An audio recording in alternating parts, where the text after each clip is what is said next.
Hello viewers, আসসালামু আলাইকুম।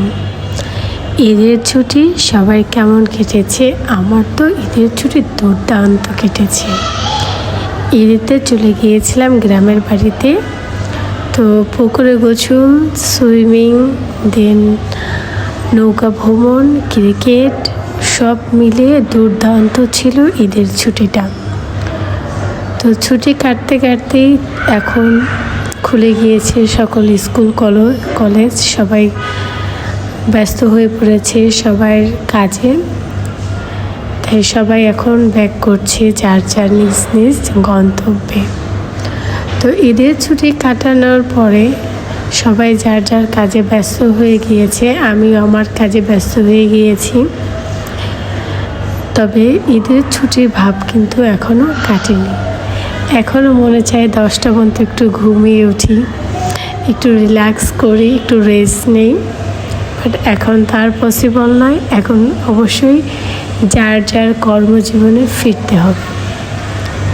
তো আপনারা যারা আমার আগের ভিডিওগুলো দেখেছেন, যে ঈদে এবার সাদমান কোথায় কোথায় গিয়েছে, কি মজা করেছি, আমরা নৌকা ভ্রমণ করেছি, পুকুরে গোসল, সাইকেল চালানো, ক্রিকেট খেলা, তো সব মিলিয়ে দুর্দান্ত ছিল। আর আমরা তো ঢাকা থেকে ঈদের দিন সকালে গিয়েছিলাম মাদারীপুরে। ভাইয়াকে এয়ারপোর্ট থেকে রিসিভ করে দেন প্রথমে বাবার বাড়ি গিয়ে ওখান থেকে সকালের নাস্তা করে দিন চলে গিয়েছিলাম শ্বশুর বাড়িতে। তো বিকালে চলে গিয়েছিলাম শাড়িপুরে ঘুরতে। সব মিলিয়ে ভালো ছিল ঈদের দিনগুলো, এবার খুবই ভালো কেটেছিল। তো আপনাদের সবার ঈদ কেমন কেটেছে অবশ্যই কিন্তু জানাবেন।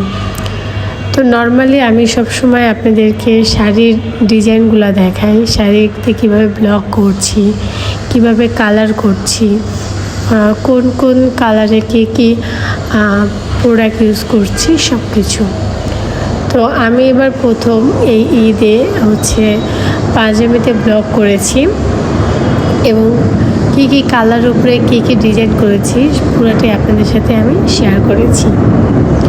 তবে সব থেকে মজার বিষয় হলো, আমি যখন অনেক নতুন একটা ডিজাইন আনতে চাই কোনো কাপড়ের উপরে, সেক্ষেত্রে আমাকে অনেক চিন্তা ভাবনা করতে হয়।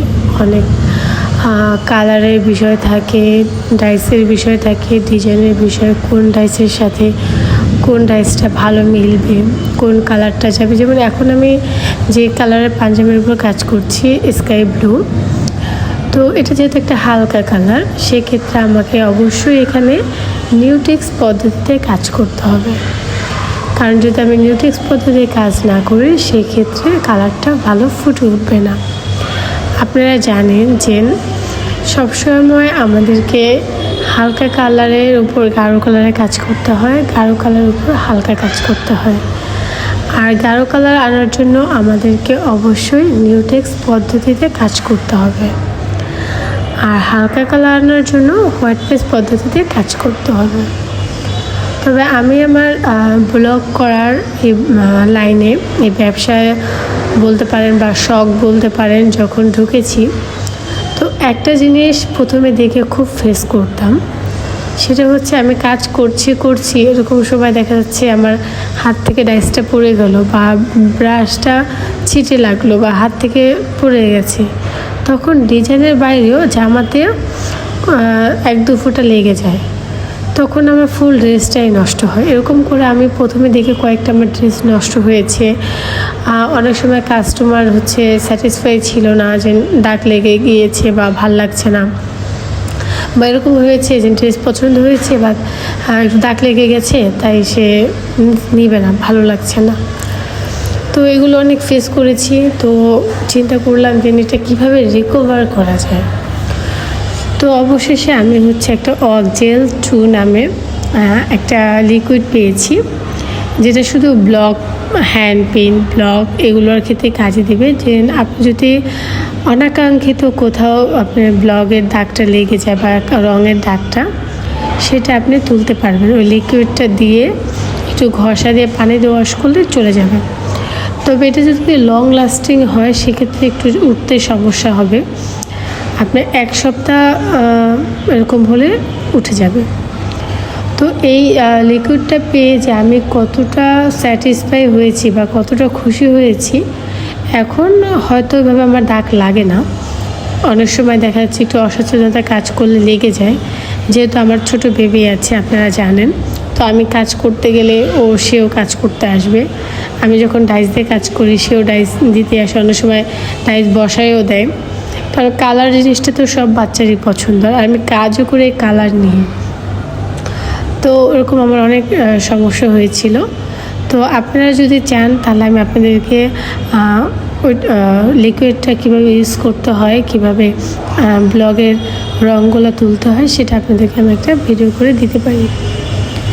তো এটা হচ্ছে আমার ব্যবসায়ী লাইফে বা ব্লগ প্রিন্ট বা ডিজাইনের লাইফে সবথেকে একটা হেসেল বিষয় ছিল, যেটা থেকে এখন মানে এই লিকুইডটা পেয়ে আমি অনেকটা এখন স্যাটিসফাই, যে একটু লেগে গেলেও অসচেতনতাভাবে তারপরও যেন ঝামেলা না হয়। দেখা যাচ্ছে আমরা একটা ড্রেস তৈরি করতে অলমোস্ট 3-4 ঘন্টা লেগে যায়, কারণ একটা কালার যখন সিলেক্ট করে কালারে কাজ করব, তখন আমাদের সিলেক্ট করতে হয় এই কালারটাতে কোন কালার ভালো যাবে, কোন কেমিক্যালটা ইউজ করতে হবে, কি ডাইস দিয়ে আমি ডিজাইনটা করব। তো এগুলো চিন্তা করতে করতেও অনেকটা টাইম লেগে যায়, ব্রেন খাটাতে হয়। তো দেখা যাচ্ছে অনেক সময় সাপেক্ষর বিষয় হয়ে যায়। তারপরে যদি এই ড্রেসটা এত কষ্ট করে তৈরি করার পরে 3-4 ঘন্টা পরিশ্রম করার পরে যদি একটু নষ্ট হয়ে যায় বা নিজের পছন্দের বাইরে হয়, তাহলে মনটা আসলে অনেক খারাপ হয়ে যায়। তো আমি চেষ্টা করি যে না, আমার প্রতিটা ড্রেস এরকম করে বানানোর জন্য যাতে আপনাদের ভালো লাগে, সেভাবে আমি চেষ্টা করি একদম যত্ন সহকারে ভালোবেসে ড্রেসটা বানানোর জন্য। আর আমি ব্লগ প্রিন্টের কাজ করে থাকি আমার ভালো লাগার জায়গার থেকে। এটা আমার পেশা না, এটা আমার ভালোবাসা, মানে ভালো লাগার একটা জায়গা, সেখান থেকে আমি কাজগুলো করে থাকি। একদম নিজের থেকে ডিজাইনগুলো তৈরি করি এবং সেই ডিজাইনগুলো আপনাদেরও ভালো লাগে, সেটা আমি মানে অ্যান্সার পাই, রিপ্লাই পেয়ে থাকি। তবে অনেকে আমাকে রিসেন্টলি কমেন্ট করছেন যে নিউটেক্স পদ্ধতির কেমিক্যালটা আমি কীভাবে তৈরি করি সেটার একটা ভিডিও দেওয়ার জন্য। তো আমি অবশ্যই চেষ্টা করব সেই ভিডিওটা খুব তাড়াতাড়ি আপনাদেরকে দেওয়ার জন্য। আমি চেষ্টা করি যে আমার ভিডিও থেকে আপনারা কোনো ইনফরমেশন পান বা আপনাদের কোনো কাজে আসুক, সেটা দেওয়ার চেষ্টা করি। তো আজকে শাড়ির ভিডিও না করে আমি পাঞ্জাবির ভিডিওটাই করে দেখালাম।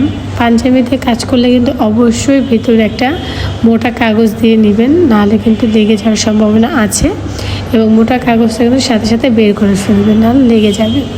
এটা হচ্ছে আমার শাড়ির ফাইনাল ডিজাইন। আমি সেটাতে একটু ডলার বসানোর চেষ্টা করেছি। দেখুন কালারটা এত জোস একটা কালার, নিচে কালো কার্পেট থাকার জন্য কালারটা ভাবে বোঝা যাচ্ছে না, বাট খুবই সুন্দর একটা কালার। এটা আমি আমার বড় ননাসকে গিফট করেছিলাম, সে অনেক খুশি হয়েছে এবং সে পরেছে, বাট তাকে মাশাআল্লাহ অনেক সুন্দর লেগেছে। এবং আমি চেষ্টা করেছি পাড় দিয়ে একটু ডলার বসানোর, ডলার হাতে প্রথমে আঠা দিয়ে লাগানোর পরে আমি হাতে সেলাই করে দিয়েছিলাম পাড়টাকে। দেখুন কতটা সুন্দর হয়েছে, মানে জাস্ট ওয়াও হয়েছে। সরাসরি ফোনে আমি কতটা বোঝা যাচ্ছে আমি জানি না, বাট সরাসরি শাড়িটা জাস্ট ওয়াও হয়েছে, এত সুন্দর হয়েছে যে দেখেছে সেই প্রশংসা করেছে শাড়িটার, এবং সবাই খুব পছন্দ করেছে। কালার কম্বিনেশন এবং ডিজাইন খুবই সুন্দর হয়েছিল, যে আমারও ভালো লাগছিল। আজকে ভিডিওটা এখানে শেষ করব। সবাই ভালো থাকবেন, সুস্থ থাকবেন, আল্লাহ হাফেজ।